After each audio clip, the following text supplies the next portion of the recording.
Michel Strogoff, sans connaître le doute, Michel Strogoff, rien ne l'arrêtera. À travers les brouillards, le courrier du tsar, qui reprendra la route.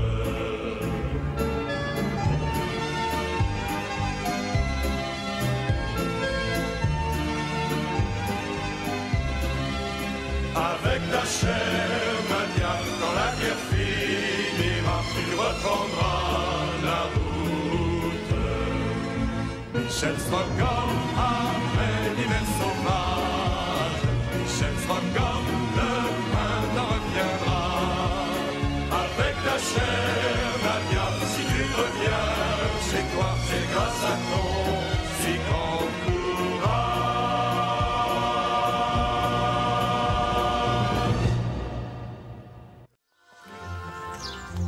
Les dernières nouvelles du monde!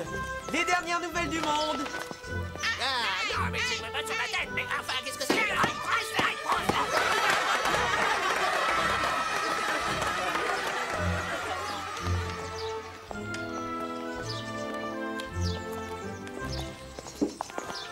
Les dernières nouvelles du monde!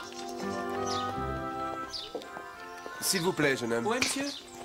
Que pensez-vous de ces dernières nouvelles, monsieur Verne? Le monde change, mon cher ami. Le monde bouge. Merci, monsieur. Au revoir, monsieur. Les nouvelles du jour, graves événements en Russie. Les Tartares envahissent la Sibérie.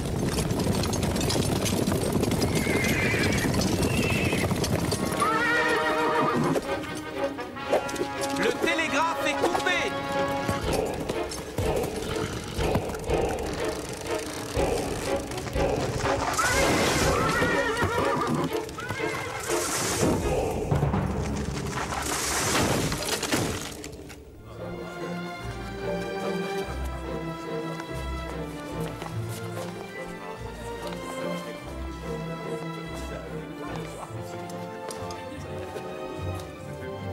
Le télégraphe est coupé. Oui, sire. Depuis ce matin. Les communications avec mon frère, le grand-duc, sont donc désormais impossibles. Tout comme celle avec les provinces où se trouvent vos trois armées. Leurs généraux ont-ils bien reçu l'ordre de marcher sur Irkoutsk? C'était du moins l'ordre que contenait votre dernier télégramme. Mais l'ont-elles reçu? Séparées, mes trois armées sont trop faibles pour combattre les Tartares. Elles ne pourront être victorieuses qu'une fois unies et sous le commandement de mon frère, le grand-duc.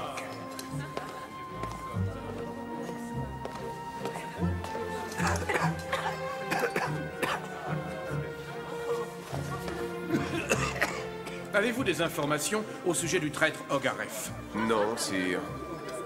Nos policiers ont perdu sa trace. Faites donner son signalement à tous les postes de police entre Moscou et Tomsk. Il faut l'empêcher de rejoindre Féofar Khan. À vos ordres, sire.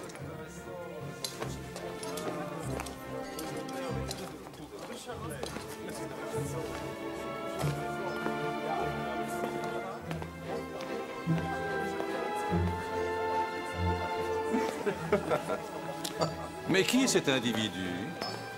Pas de galon, aucune décoration? On laisse vraiment entrer n'importe qui à la cour de Russie. Va dire à ce cireur de bottes qu'on s'incline lorsque l'on passe devant moi.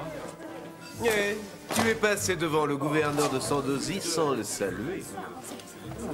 Reviens vite préparer cet affront. Tu ne sais donc pas qu'il convient de saluer son supérieur? Aurais-tu volé cet uniforme? Réponds. À moins que tu souhaites tâter du plat de mon sabre.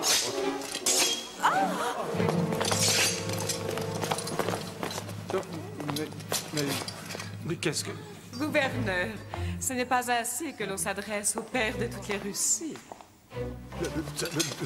Le tsar en personne. Oh, je demande grâce à votre majesté. Je ne suis qu'un misérable. La boisson m'a brouillé l'esprit. Eh oui, l'habit ne fait pas le moine, ni l'empereur.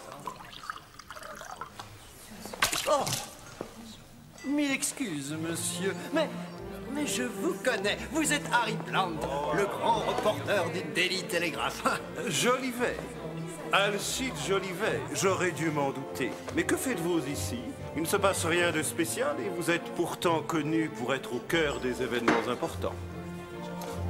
J'ai déjà télégraphié mon article à propos de cette fête splendide. Moi aussi, j'en ai déjà dit un mot à ma cousine. Quoi? Voyons, ma cousine Madeleine, elle vit à Paris. Je viens de lui faire part du petit nuage qui a obscurci momentanément le front du souverain. Un nuage? Mais je trouve au contraire le tsar rayonnant, calme et serein ce soir. Vous l'avez décrit rayonnant dans les colonnes du Daily Telegraph? Précisément. Vous n'êtes pas sans savoir que les tsars ne laissent rien paraître de leurs pensées. Au beau milieu d'une fête, l'empereur Alexandre n'a-t-il pas appris que Napoléon venait de passer le Niémey? Et que les troupes françaises avançaient sur Moscou, je sais. Alexandre est resté calme toute la soirée sans qu'on puisse se douter de quoi que ce soit. Comme notre tsar ce soir lorsque le général Kissov lui a appris que les fils télégraphiques venaient d'être coupés entre la frontière et le gouvernement d'Irkoutsk, n'est-ce pas? Vous savez donc que les Cosaques se concentrent à Tobolsk? Je le sais également, comme le seront les lecteurs du Daily Telegraph. Monsieur Jolivet. Je vois que vous êtes bien informé. Je vous souhaite le bonsoir. À bientôt, chers collègues. J'espère que nous nous reverrons. Sur un terrain moins glissant, mais peut-être plus vallonné.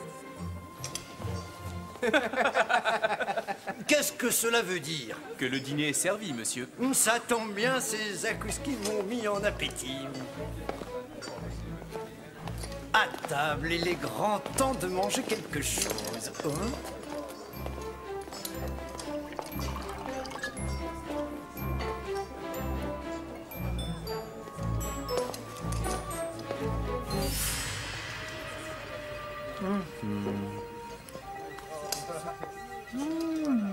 Sire, puis-je vous dire un mot en particulier? Les télégrammes Ne passent plus Omsk, Votre Majesté. Un courrier. À l'instant.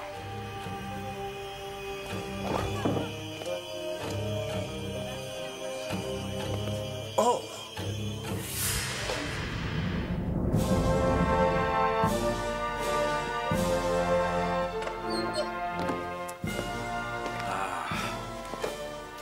Mes armées sont séparées, le grand-duc ne peut communiquer avec elles. Si Ogareff l'apprend, Féofar Khan attaquera mes troupes séparément et avant l'automne, les Tartares camperont à Moscou. Un courrier. Il me faut un courrier immédiatement pour prévenir le grand-duc.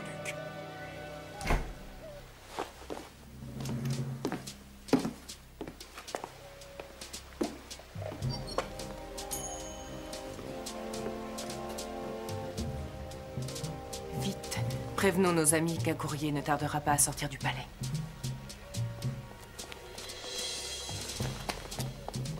Alors? Le tsar veut envoyer un courrier à son frère. Il faut l'intercepter immédiatement. J'envoie des hommes à chaque porte. J'y retourne. Je peux sans doute en apprendre davantage.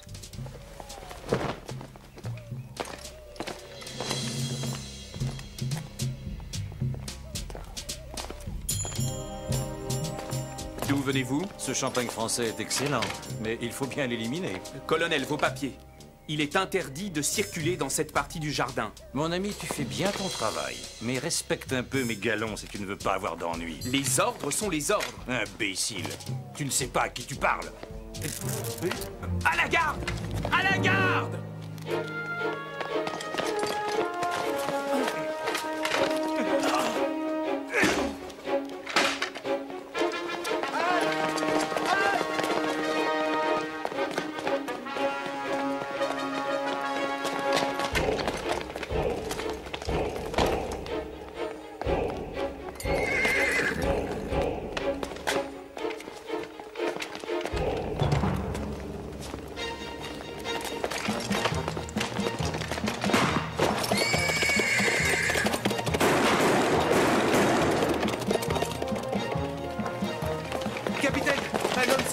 Dans les jardins.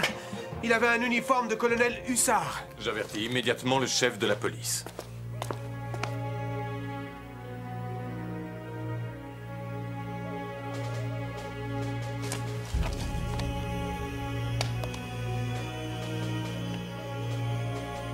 Alors, général, dites-moi ce que vous savez du colonel Ivan Ogareff.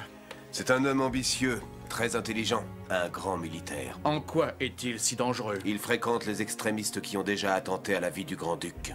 Quelles mesures mon frère a-t-il prises contre lui? Il a cassé de son grade et envoyé en Sibérie. Ah oui. Je me souviens à présent l'avoir gracié. Il y a environ 2 ans. Il fut un temps, sire, où l'on ne revenait jamais de Sibérie. Ces temps sont révolus. Un homme qui a racheté sa faute doit être pardonné. Ogarev a été souvent aperçu avec les chefs militaires tartares, et notamment Féofar Khan. Ça, c'est très inquiétant. Savez-vous où il se trouve actuellement? Non, sire. Vous êtes pourtant le maître de la police dans ce pays. Il a été vu pour la dernière fois dans la ville de Perm. Et depuis? Nous avons perdu sa trace, sire.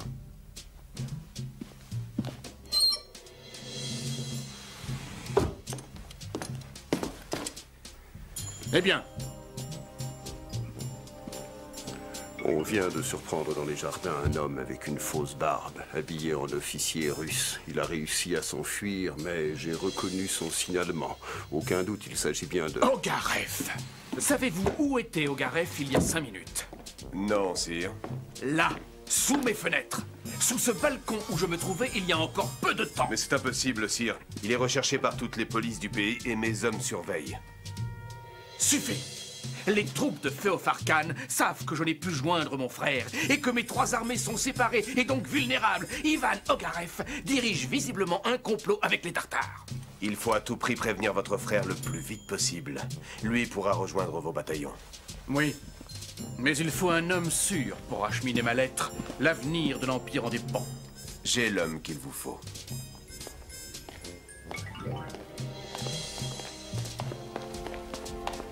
Strogoff, quelle surprise! Tiens, vous portez de nouveaux galons? Mais où étiez-vous passé depuis tout ce temps? Je rentre d'une longue mission dans l'Empire. Toujours aussi discret à ce que je vois. Vous allez donc avoir droit à votre congé réglementaire?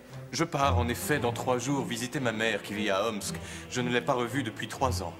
Eh bien, j'espère que ce bal vous amusera. Moi, je rentre me coucher. Vous savez, tous les anciens chasseurs d'ours sont de vrais mondains qui apprennent d'abord à ne pas écraser les pieds de leur cavalière.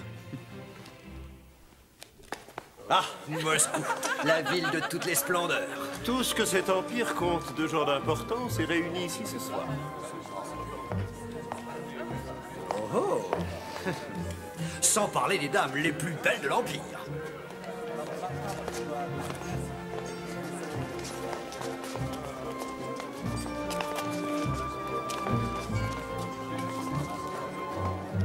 Tiens, un courrier du tsar. Il est peut-être de service ce soir en ces temps troublés. Quel détective! En vous écoutant, on finirait par accorder de l'importance à une crotte de souris. Ce qui permet à mes lecteurs du Daily Telegraph d'être informés avant les vôtres.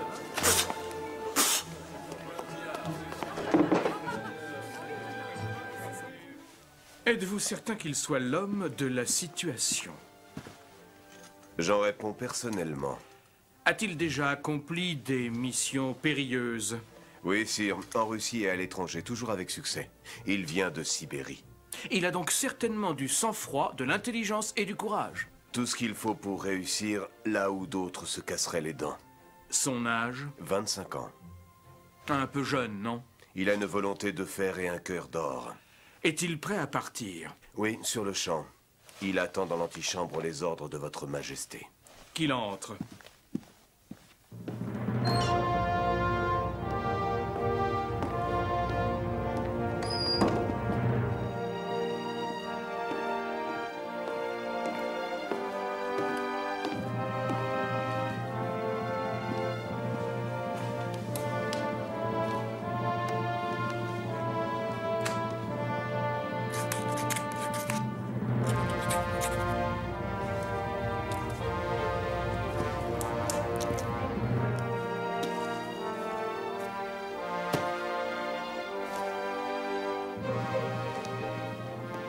Ton nom?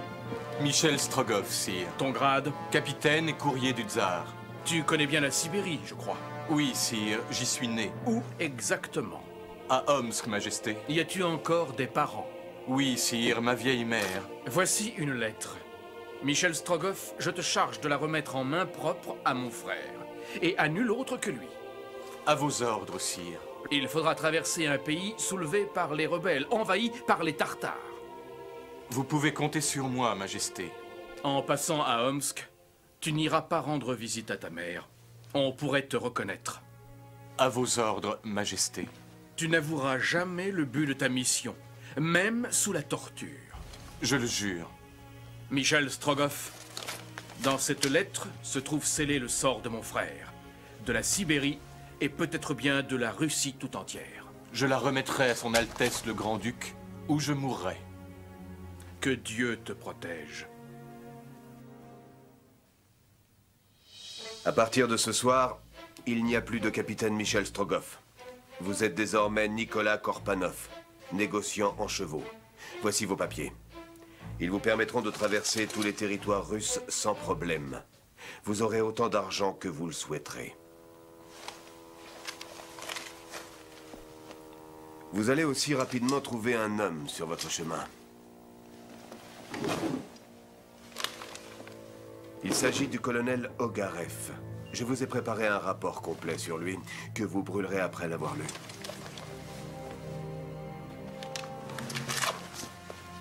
Bonne chance, capitaine. Nous comptons tous sur vous. Merci de votre confiance, général. J'ai oublié de vous dire. Ogarev est toujours très bien informé. Il n'hésite pas à se déguiser et il a beaucoup d'amis. Je resterai sur mes gardes.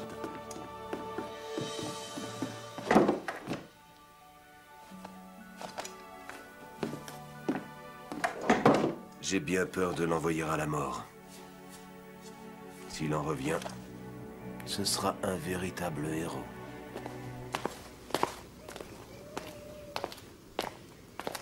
Ils étaient 5. Ils m'ont fouillé, ont pris mon argent et tous mes papiers.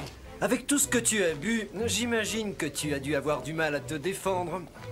Mais c'est bizarre. Tu es le second courrier que je soigne ce soir. On en a retrouvé un autre dans les jardins il y a moins d'un quart d'heure. Je ne possède malheureusement pas d'uniforme de courrier du tsar. Et c'est de toute évidence à eux qu'on en veut ce soir.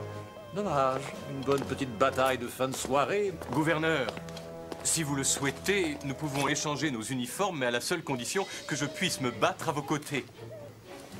Voyons, nous sommes de la même taille, et si vous savez manier l'épée, j'accepte avec joie votre proposition.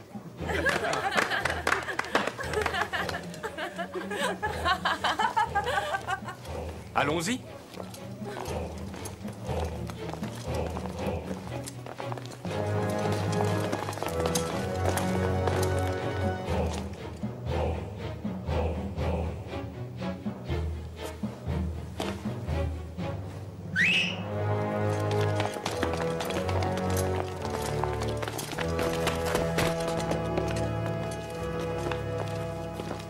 Contre 2, n'est-ce pas un peu excessif? 5 chacun, ça vous va? Et nous alors? Messieurs, pourfendez-vous comme vous l'entendez, nous allons vous attendre plus loin. De l'air, les donzelles! Nous n'en voulons qu'à ce courrier du tsar. Messieurs, nous ne pouvons laisser notre ami se faire insulter de la sorte. Alors en garde, messieurs. Ils n'ont pas l'air commodes. Ils se sont peut-être levés du pied gauche.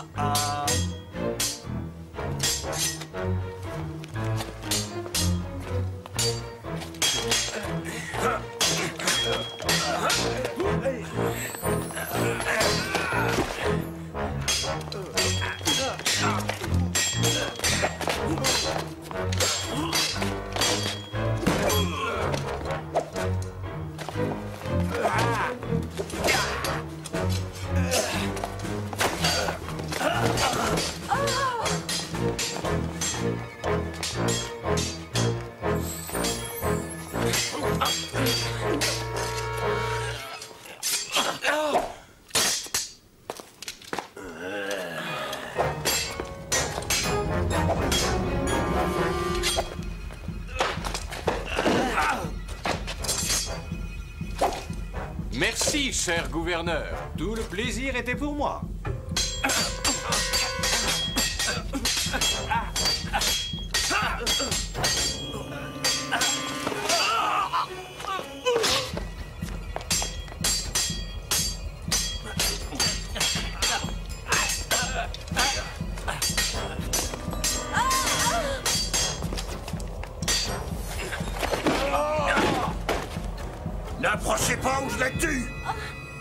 soyez pas si grognon.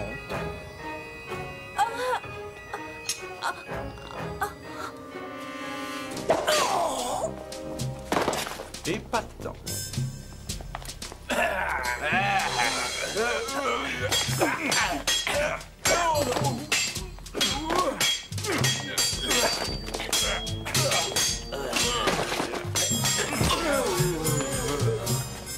Rien de tel qu'un petit combat avant d'aller se coucher. Je ne vous le fais pas dire.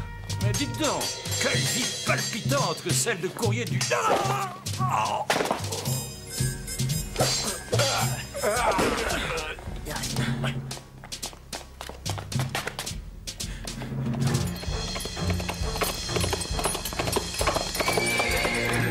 Vous l'avez trouvé? Où est-il? Le voici, colonel. Ce n'est pas un courrier du tsar. Mais si, colonel. Regardez son uniforme. Imbécile! As-tu déjà vu un courrier du tsar porter des bottes en cuir rouge de Hongrie pour se rendre dans les salons du tsar? Mais alors, c'était peut-être l'autre. Où est-il donc passé? La barbe a l'air bien vieille et bien blanche pour une voix aussi jeune.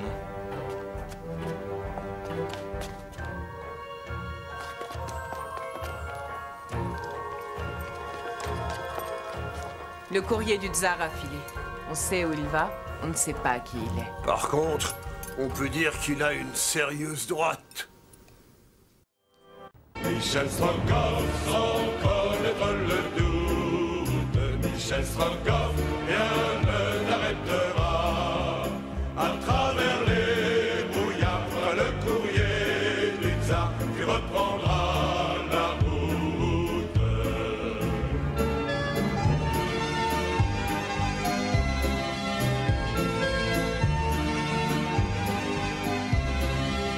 Avec la chair